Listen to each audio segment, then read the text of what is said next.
Buonasera, benvenuti a questo appuntamento dedicato al vino, ma non al vino alla poesia, alla degustazione del vino sui versi della poesia. Diciamo che è un libro che esalta l'andamento lento, l'andamento slow. Ottavio Marianna. E Marianna. Come nasce questa ispirazione, questo intendimento? Prego. Allora, questo libro e questo progetto nascono innanzitutto da un'amicizia, che è quella che lega da anni me ed Ottavio, e due passioni che solo in apparenza potrebbero risultare contrastanti, appunto l'amore per i versi e la passione per il vino e per il mondo che si nasconde dietro un calice di vino. Libri sul vino ce ne sono tanti, spesso però gli abbinamenti che vengono suggeriti sono di natura tecnica. Noi invece abbiamo deciso di scrivere un libro dove gli abbinamenti sono dettati da suggestioni di versi, suggestioni di poesie, di volta in volta attraverso i versi selezionati da Ottavio, una rima, un'atmosfera, un autore hanno suggerito, sulla base della mia esperienza da sommelier innanzitutto, quelli che potevano essere gli accostamenti ideali, appunto non di natura tecnica ma sulla base dell'emozione del momento.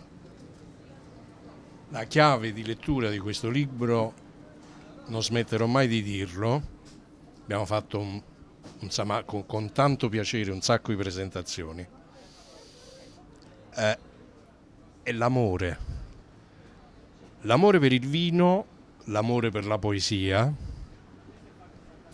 l'amore per le belle immagini, l'amore per quei momenti di raccoglimento che ci possiamo consentire con un calice in mano e un libro con una poesia. Non è altro che, stavo per dire una semplice raccolta, è un'antologia di poesie ispirate al vino, un'antologia di, come amiamo dire noi, di versi etilici. È un'antologia che tratta in maniera accurata, affettuosa, tutte le sfaccettature delle caratteristiche del vino, da quelle più gioiose anche a quelle più inquietanti, ma sempre viste attraverso l'occhio, mi permetto di dire, insistere, l'occhio del cuore che ci ha condotti per mano. In questa scelta che voi immaginate sarebbe infinita, io gliel'ho detto facciamone 10, si è voluto fermare a uno, quindi tenetevelo caro questo libro, perché sarà un unicum. Mai dire mai. Beh, questo pure è vero, mai dire mai. Nel senso che quindi di scritti letterari e poetici sul vino ce n'è un'infinità.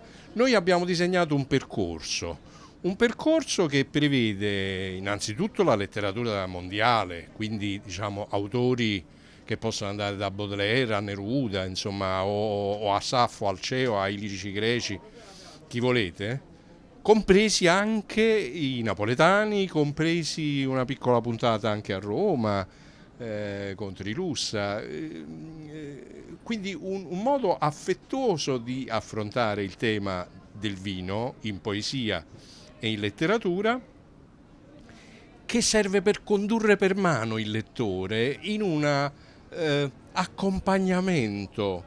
E io mi sento di dire, questa sensazione di amore che abbiamo profuso nella ricerca delle poesie, nella ispirazione degli abbinamenti, nella ricerca delle immagini, si riversa, io spero, si riversi sul lettore, sulla lettrice, che in quel momento, come dire, con il quale o la quale ci congiungiamo nel momento in cui legge i grandissimi attraverso il nostro modesto lavoro. Io aggiungerei solamente una cosa: questo libro non è solamente per i lettori bevitori, anzi Mi piace immaginarlo soprattutto per coloro che non bevono, perché il vino non è solamente il liquido che è nel calice, il vino è un mondo, quindi all'interno di una bottiglia di vino si nascondono delle storie di aziende, uomini, donne, territori, culture diverse che in qualche modo sono parte della nostra storia e del nostro vissuto, a prescindere se il vino a tavola lo beviamo o meno. Quindi questo è l'intento con cui ci siamo mossi per portare avanti questo progetto. Tu ne hai citati tanti, però che dici? Adesso, Leggiamo qualcosa? Certo. Però in maniera un po' anomala, visto che possiamo avvalerci di una telecamera, prima di leggere la poesia stavolta faccio una cosa strana, cioè vi faccio vedere l'immagine abbinata alla poesia, perché ogni poesia ha, è vero, mi trema un po' la mano, non ci fate caso, sono i 70 anni suonati, ogni poesia ha un suggerimento di degustazione, ma ha anche un'immagine di ispirazione, che serve a chiudere un po' un cerchio, quindi l'arte figurativa che chiude questo cerchio, questo abbraccio affettuoso con il lettore, che prevede la poesia e prevede il vino. Questa poesia si chiama Il vino degli amanti ed è di Baudelaire. Ultimissima cosa che vi dico fra parentesi, tutti i brani sono stati tradotti ex novo, soprattutto per anche questo è stato un gesto d'amore, perché ogni traduzione è un tradimento, e allora se devi tradire perlomeno fallo col cuore e che allora abbiamo preferito tradire gli autori originali con parole nostre, non rubando le parole ad altri traduttori. Il vino degli amanti. Oggi lo spazio è splendido, senza morso né speroni, senza briglie, si va a cavallo del vino, per un divino ed incantato cielo, come due angeli torturati da un implacabile rovello, nel cristallo azzurro del mattino seguiamo il lontano miraggio. Ci cullano mollemente sull'ala del vortice mentale in un delirio parallelo, sorella mia, nuotando fianco a fianco, fuggiremo senza tregua né riposo verso il paradiso dei miei sogni. E il suggerimento di degustazione che ci dà Marianna è: il vino degli amanti per me è un vino rosato. Perché il vino rosato? Perché è il vino di mezzo, quello spesso non considerato, perché noi siamo abituati ad immaginare il vino come bianco o rosso, a volte ci dimentichiamo del rosato, e così come gli amanti purtroppo sono costretti ad adeguarsi alle varie situazioni che vivono quotidianamente, così il rosato è quello più adattabile, più versatile anche a tavola, che sia un cerasuolo d'Abruzzo oppure un Pinot Nero. Il vino degli amanti appunto è un vino che mi rimanda al colore rosa, al colore dell'amore. Vi ripropongo la passeggiata di Chagall adesso a lettura avvenuta. Vedete se ci ritroviamo con le parole di Baudelaire, questo vagare nel cielo, grazie al vino. Vedete il fiasco di vino adagiato sulla tovaglia, su questo prato infinito, e non si capisce se è lui che sta trattenendo per mano lei per non perderla nell'immensità del cielo, o è lei che lo sta tirando su, lo sta accompagnando in questo viaggio meraviglioso che insieme, grazie a un bicchiere di vino, affrontano in cielo. E così come in questo caso tutte le altre poesie sono accompagnate da immagini. Che vogliamo fare? Scegli tu, dai, dimmi, suggerisci tu. Dimmi. Sicuramente citerei un omaggio comunque alla tradizione napoletana, quindi andrei sul Caro Edoardo. Sì, c'è una poesia abbastanza famosa, ma l'antologia è piena di poesie più famose e meno famose, di Edoardo De Filippo, che si intitola Dinta butteglia. Dinta butteglia naturite vine è rimasta. E beh, che fa? Mo guarda, mo tengamente e dica ma la stipa e di mano mo beve? Ma di mano non esiste. E o giorno prima, siccome se ne è chiuso, manca esiste. Esiste solamente sto momento. E chi sturite vini in ta bottiglia. E che faccio? Mo perde. E che ne parliamo a fa? Se mo perdesse manca a bottiglia, ma perdonaria. E allora bevo. E chi sorse vino vince la partita con l'eternità.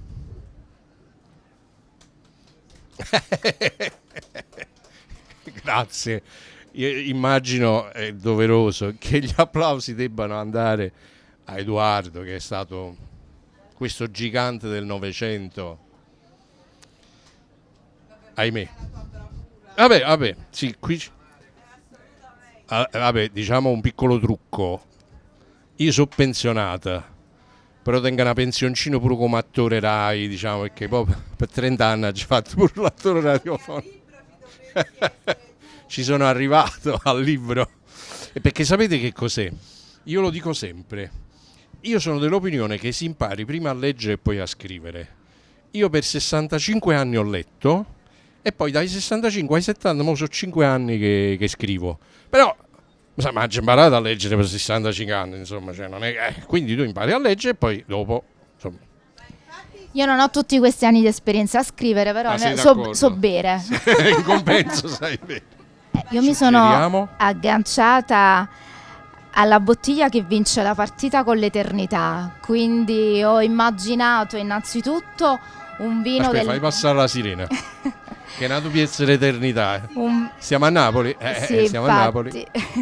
Un vino del nostro territorio per omaggiare il grande Edoardo, ma una bottiglia che sa di eternità per me è un rosso tintore perché questi vitigni, vigne secolari della Costa d'Amalfi, dai migliori enologi sono considerati la Pompei del vino. Quindi anche semplicemente passeggiare tra i vigneti della Costa d'Amalfi, tra le uve di Tentore, trasferisce quel senso appunto slow di rilassatezza, di meditazione, di pace con se stessi, che non solo un calice di vino può regalare, ma anche proprio appunto il territorio, il terroir di questo vino. Anche il viraggio dei colori. Assolutamente sì, tutte le sfumature del rosso. Che sì. Che cosa hai scelto invece per l'immagine? Sì. Chiudiamo con l'immagine. L'immagine, curiosamente, è un Cézanne. Questa natura morta che però ci riporta ad un'atmosfera molto intima, molto familiare, perché dove e come Edoardo ha potuto scrivere questi versi, se non in un momento più o meno di mestizia o forse di esaltazione, pensando all'eternità, a casa sua, in perfetta solitudine, con le ultime 2 dita in una bottiglia, che in questo caso, ammetto la defiance, è un fiasco, però che contiene per l'appunto quel quantitativo che ti fa pensare al dubbio se terminare o conservare, e poi ti fa approdare al piacere del momento e dire no, adesso questa cosa va consumata ora e subito, perché non ci sono né ieri né domani. Soprattutto, noi lo diciamo sempre, il vino non è per dimenticare ma è per ricordare perché ci sarà sempre un momento della nostra vita in cui è intorno ad un calice o una bottiglia di vino che abbiamo vissuto un'emozione che possa essere gradevole o meno, ma di sicuro ce la ricorderemo, quindi viva il vino, viva Verso del Vino, Verso di Vino, vi invitiamo alla lettura, magari sorseggiando uno dei vini che vi consigliamo. Dove è possibile trovare questo? Dovunque.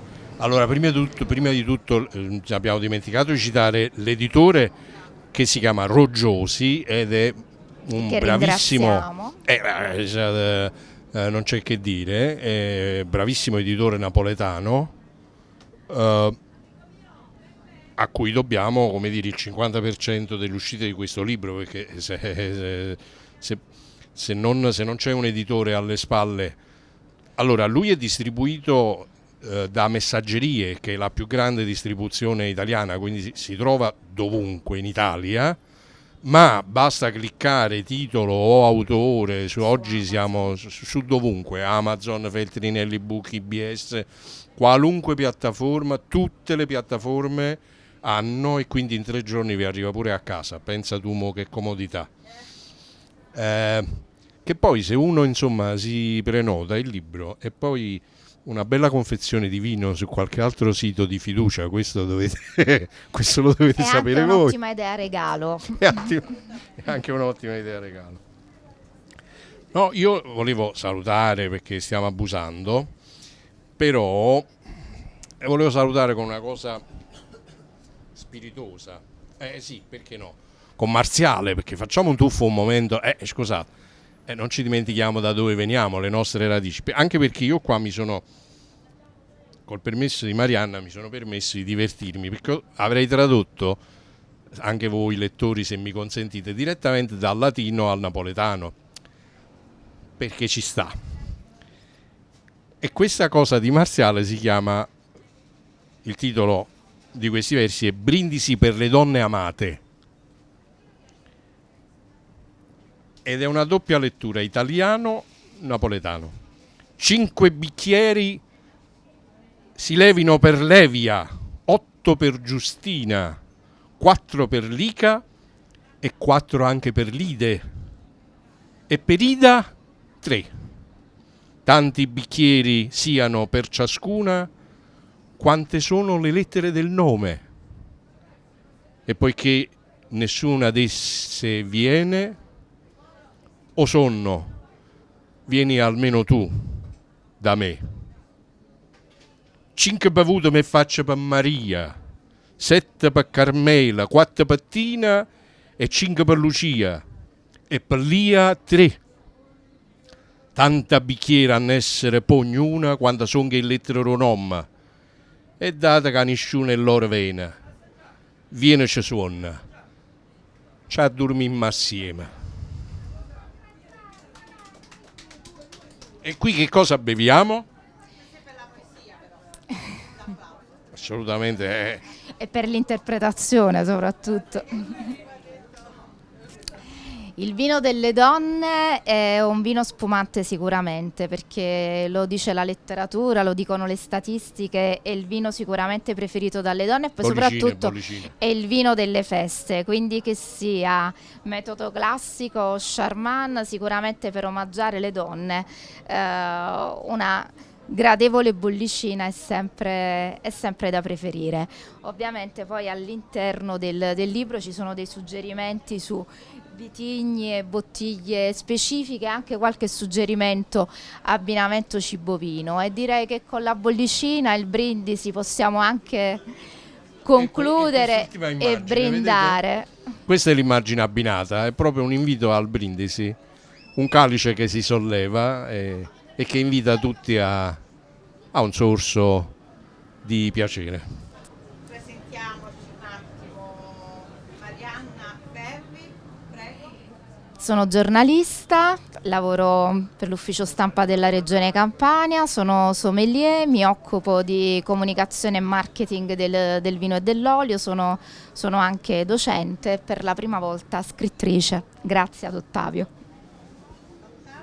Io sono Ottavio Costa e come si accennava prima, a parte una bella carriera regionale anche come collega di Marianna, poi però in parallelo ci sono stati tanti anni di lavoro alla RAI di Napoli, in parallelo, cioè prima di entrare in regione, ma per 20 anni, poi ci sono entrato da grande, avevo i figli. Ho lavorato per molti anni alla RAI, alla radio, alla radiofonia a Napoli e poi è scattato ad una certa età, dico sempre a mia moglie, quando ho sentito che era finita la gioventù mi è venuta voglia di incominciare a scrivere e quindi qualche annetto fa ho incominciato a scrivere e quindi adesso mi permetto di sentirmi scrittore professionista da 4-5 anni, anche grazie all'amico Roggiosi e anche grazie a Marianna. E grazie a voi, grazie a Saporitissimo che ci ha ospitati.